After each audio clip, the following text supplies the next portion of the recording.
이집트에 임한 심판은 사람들이 여호와가 하나님이심을 알게 하기 위하여서 내리셨습니다. 이적들을 통해서 강대국 이집트가 섬기던 신을 심판하심으로써 여호와가 참 신이며 세상을 다스리신다 하는 것을 깨닫게 해 주셨습니다.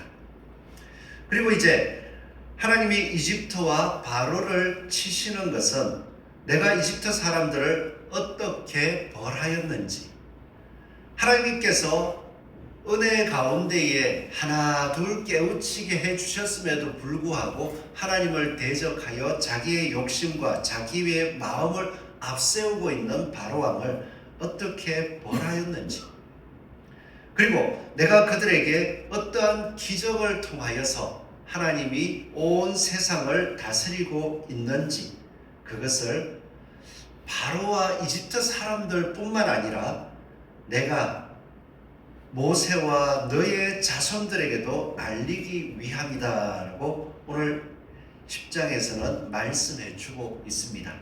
그래서 2절 말씀을 보면 내가 애굽에서 행한 일들 곧 내가 그들 가운데에서 행한 표징을 내 아들과 내 자손의 귀에 전하기 위함이라 이렇게 말씀해 주고 있더라고요.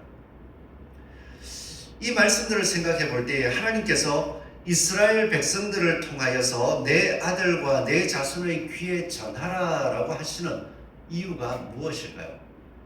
하나님께서 굳이 내 아들과 내 자손의 귀에 전하라라고 하지 않으시고 지금 이스라엘 백성들이 힘들고 어려울 때에 하나님이 친히 나타나셔서 모세를 통하여 이적과 기적을 행하시며 하나님이 어떠한 분이신지를 보여주었듯이 자손들에게 있어서도 하나님의 약속을 바라보고 있는 사람들에게 힘들고 어려울 때마다 하나님이 나타나시면 되지 않겠습니까?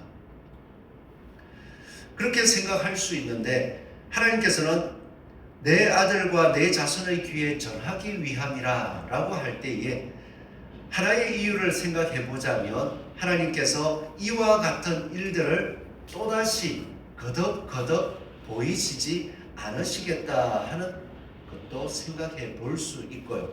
왜냐하면 이스라엘 민족이 세워진 이후로 또다시 민족이 세워질 필요가 없잖아요.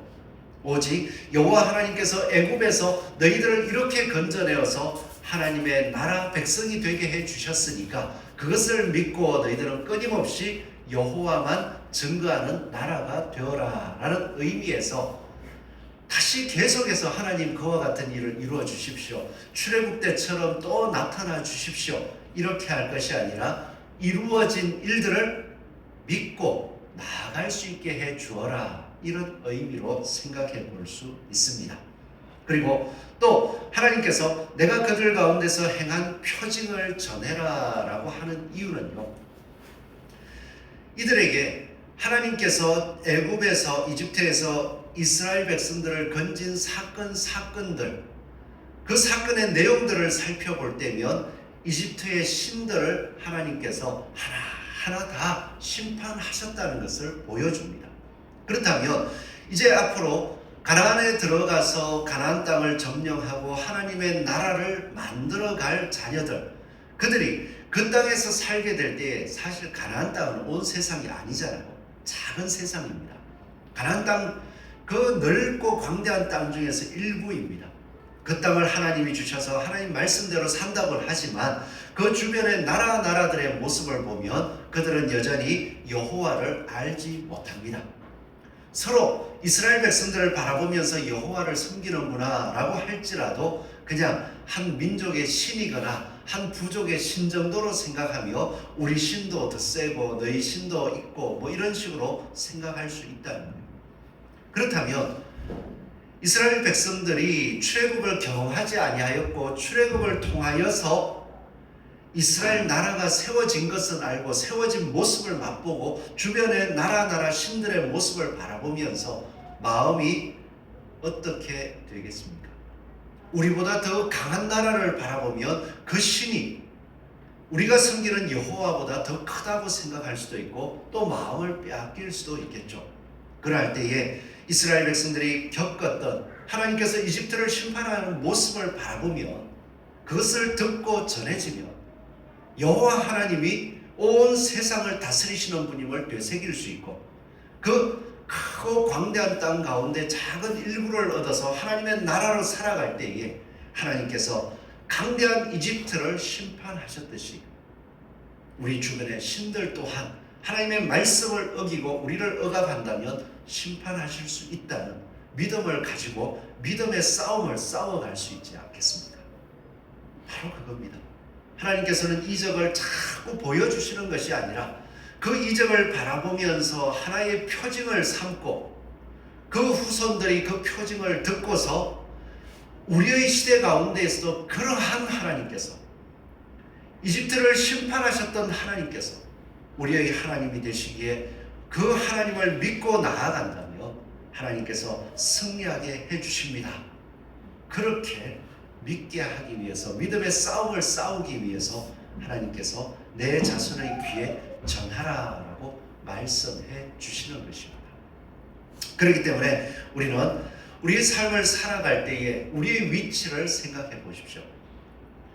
우리가 이 세상을 살아간다는 것, 이스라엘 백성들이 큰 땅 가운데에서 가나안의 일부를 얻어가지고 하나님의 나라로서 살아갈 수 있게 되었고 그 가운데에서 세상 그 큰 사람들 그 틈에서 여호와 하나님이 천지를 다스리시는 하나님이시오 여호와의 말씀을 따라야 우리가 생명을 얻는다고 전하는 믿음의 싸움을 싸워갔듯이 우리도 하나님께서 예수 그리스도께서 이 땅에 오셔서 죽으시고 부활하신 이후에 온 세상을 다스리신다고 하지만 우리에게 주신 것은 지금 우리에게 주신 것은 이 교회더라고요.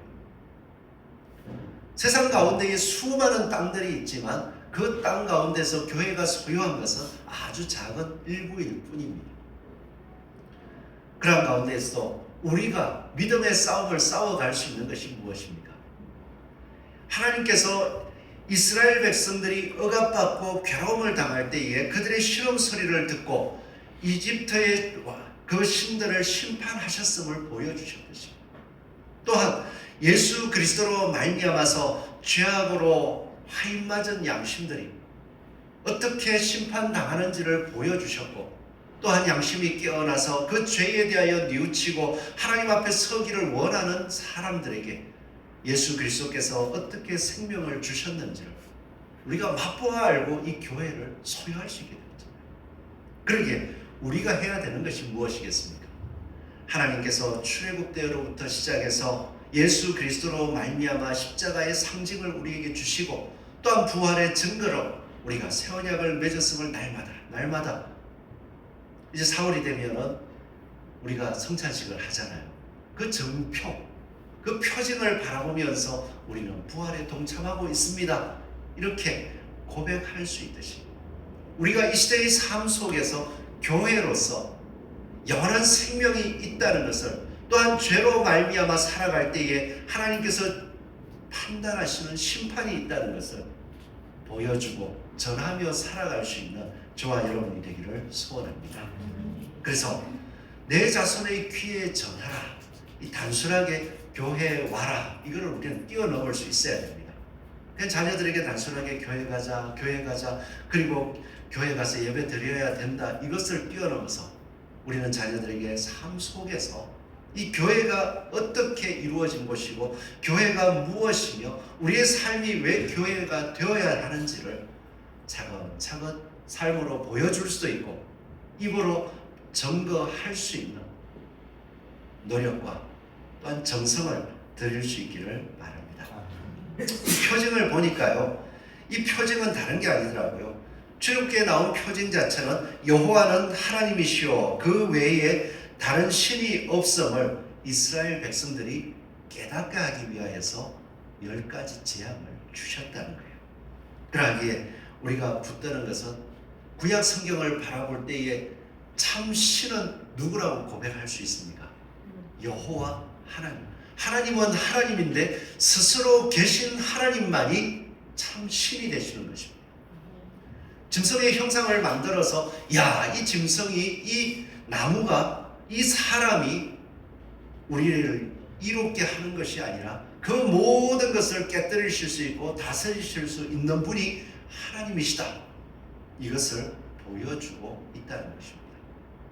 지금 이 시대를 바라보아도 여호와 하나님이 참 신이십니다. 이 고백을 하고 나아갈 때면 아니다라고 소리치는 사람들 많습니다. 예전에는 윤리 도덕이라고 했죠. 도덕 시간. 지금은 윤리인가요? 그 시간대에 배우는 게 뭐냐 하면 4대 성인이 있습니다. 4대 성인 중에 예수님이 그 중에 한 분이에요. 그리고 거기에 부처도 있고요. 그렇게 4대 성인들을 이야기하면서 예수 그리스도께서 구약에서 말씀하셨던 온 세상을 다스리시는 참 신이십니다. 그리고 그 하나님께서 독생자 예수 그리스도를 이 땅에 보내셨고 그분을 부활하신 이후에 온 세상을 다스리시는 통치자로 세우셨습니다. 그렇게 이야기할 때 그거 안 믿어요. 예수님은 훌륭하신 분이야. 4대 성인 중에 하나야. 부처와도 비길 수 있어. 그렇게 이야기를 하더라고요. 그런 가운데서 우리가 교회 예수 그리스도를 알고 나서 이 세상 가운데 작은 부분일지 모르지만 믿음의 삶을 지키고 나갈 때 우리가 붙드는 표징이 무엇입니까? 구약 성경을 바라보면서 하나님께서 진짜 자신과 비기는 모든 것을 깨뜨리실 수 있는 분이심을 바라보고 세상 사람들이 아무리 예수님을 4대 성인 중에 한 분이다라고 이야기할지라도 아니야. 예수님께서 그 모든 것을 보여주셨고 또한 예수님으로 말미암아서 사람들이 변화되는 모습을 바라보면서도 여전히 4대 성인 중에 한 분이야 라고 생각하고 자기의 생각대로 살아가는 사람들, 그리고 자기가 추구하는 것들을 붙들고 살아가는 사람들, 출애굽기를 바라볼 때 어떻게 되겠습니까? 높아진 모든 것들은 깨어지리라. 여호와 하나님만이 참 신이십니다. 우리는 이것을 고백할 수 있는 거예요. 그러게 출애굽기를 통하여서 우리가 알 수 있는 것은 세상 그 어떤 것보다도 여호와 하나님만이 참 신이심을 우리는 붙들 수 있는 것입니다. 그러기에 우리가 이 땅을 살아갈 때에 무엇을 의지하겠습니까? 오직 하나님만 높이고 살아갈 수 있는 저와 여러분이 되기를 소원합니다. 아멘. 여호와 하나님이 온 세상을 다스리신다. 그것을 고백한다는 것. 그 고백을 가지고서 이 땅에서 우리가 삶을 살아갈 때에 그 고백을 통하여서 믿음이 이어져 가게 되더라고요. 이 표징을 붙잡는다라고 할 때에 우리는 대표적으로 믿음의 조상인 아브라함을 생각할 수 있습니다. 아브라함을 생각할 때에 아브라함은 처음에 붙잡았던 것, 하나님이 우상을 섬기는 가운데에 나타나셔서 너는 내가 너에게 지시하는 땅으로 가라. 너를 큰 민족을 이루어 주겠다. 약속하셨어요. 그리고 아브라함은 그 약속 한 가지를 붙들고 가나안 땅으로 나아갔고 가나안 땅에서 땅 한 평 얻지 못하는 가운데에서 그 땅을 계속 거닐었습니다. 그리고 땅이 없는 가운데에 장막을 치고는 하나님께서 진짜 놀라운 이적으로 주신 이삭이라는 아들과 장막 안에 거하면서 뭐를 얘기하겠습니까? 땅을 사라, 땅을 사라 이것이 아니라 이 땅을, 지금 장막을 치고 있는 이 땅을 하나님의 약속, 그 약속을 붙잡고 나는 예배드리고 있다. 그리고 나서 하나님의 인도하시는 증거가 보여질 때마다 그곳에서 단을 쌓고 예배드리면서 믿음의 증거, 그 증표를 보여주더라. 그랬더니 이삭이 아브라함이 믿었던 증표를 가지고서 이제는 살아갑니다. 자신에 대해서 끝나는 것이 아니라 그 이후의 자손들, 특별히 야곱을 통하여서 그 믿음의 증표가 이어졌고 그 믿음의 증표를 통하여서 요셉은 놀라운 경험을 하죠. 환난과 고난 가운데서도 하나님의 뜻이 이루어짐을 보여주고 진짜 세상에 은혜를 베푸는 모습이 무엇인지를 보여주죠. 그러니까 요셉의 꿈 하면은 우리 다 뭔가 마음속에 막 번쩍 떠오르는 게 있잖아요. 야, 요셉이 꿈을 꿨는데 죽을 뻔했다가 하나님께서 그 꿈을 그대로 다 이루어 주시더라. 요셉의 꿈이라는 표징이 있잖아요.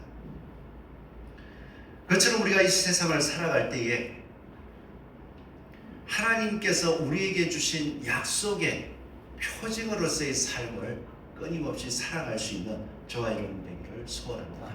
그 표징의 삶 다른 게 아니잖아요. 십자가의 삶밖에 없습니다. 십자가의 삶은 무엇이겠습니까? 예수님께서 죄를 끊으시고 하나님의 은혜로서 생명을 보이셨다는 삶이요.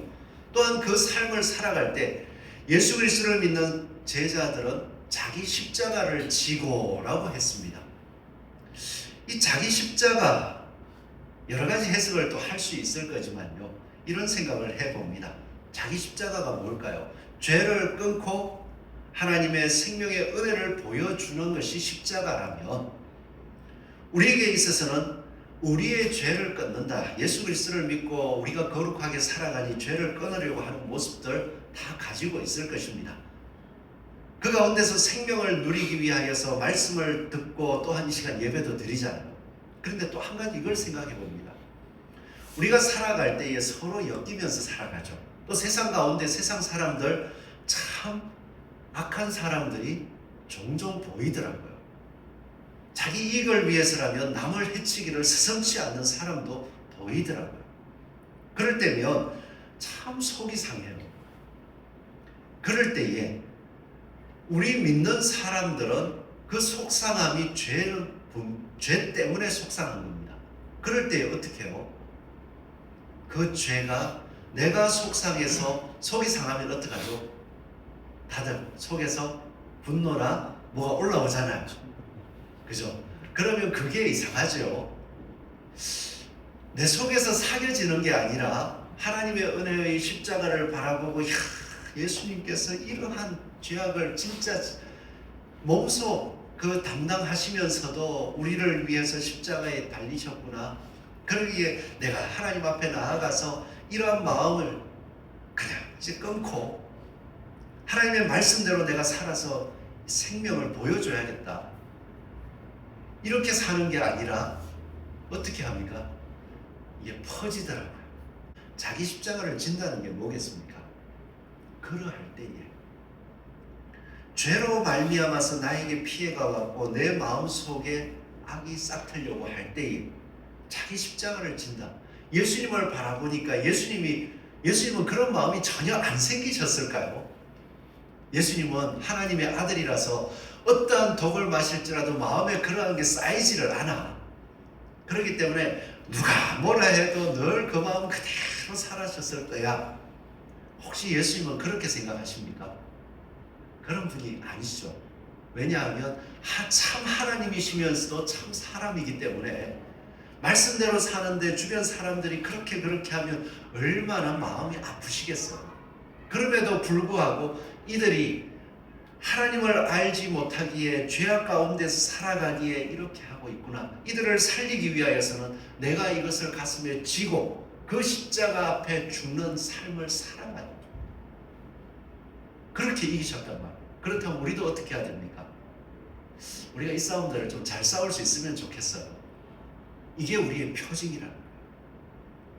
예수 그리스도께서 우리의 삶 속에서 베풀어 주신 은혜 때문에 그러한 일들이 왔을 때도 자꾸 싸워보는 거예요. 하나님 앞에 가서 예수님 앞에 가서 기도하면서 기도할 때 뭐 속상합니다 뭐 합니다 충분히 말씀하셔도 돼요. 시편에 보면 하나님 앞에서 다윗도 그러던데 말씀대로 살지 않는 악이 횡행하는 그 모습을 바라보면서 그 앞에서는 잘 참지만 하나님 앞에 와서는 하나님 그들을 심판해 주십시오. 하나님 그들을 저주하셔가지고 진짜 그들이 잘못했다는 걸 드러내 주십시오. 막 기도하더라고요. 그렇지만 그 삶을 그렇게 기도함으로써 하나님의 말씀이 하나님의 심판자이심이 마음에 온전히 믿어지니까 그 다음에 어떻게 할 수 있어요? 기도하고 하나님께서는 말씀하신 대로 심판하시겠구나. 그러니까 그 마음이 딱 새겨지니까 예수 그리스도께서 그 친히 십자가의 죽음을 감당하셨듯이 우리의 마음속에서 어떻게 할 수 있어요?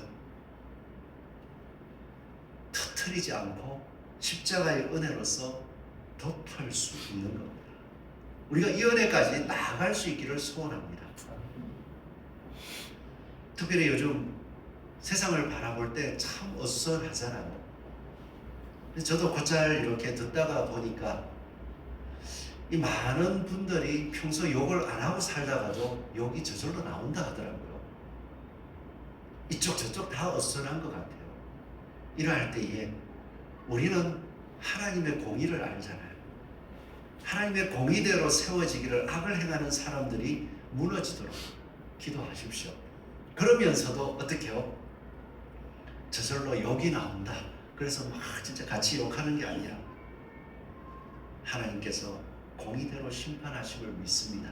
그렇기 때문에 저는 예수 그리스도의 십자가의 은혜를 바라보면서 내 마음을 이 은혜 안에 듣고 당신에게도 또한 이렇게 선한 모습으로 살고 있습니다. 이것으로서 십자가의 표징을 보여줄 수 있는 저와 여러분 되기를 소원합니다. 이 말씀을 듣지만 아멘이라고 하셨으니까 이번 한 주간 꼭 해보시기 바랍니다. 다음 주에 와서도 했다, 잘했다, 못했다, 하나님 은혜를 달라, 하나님 칭찬해 달라, 뭔가 할 수 있겠죠. 이게 삶 속에서 예배가 계속 되어지는 거예요. 우리의 예배가 계속 이렇게 되어지기를 소원합니다.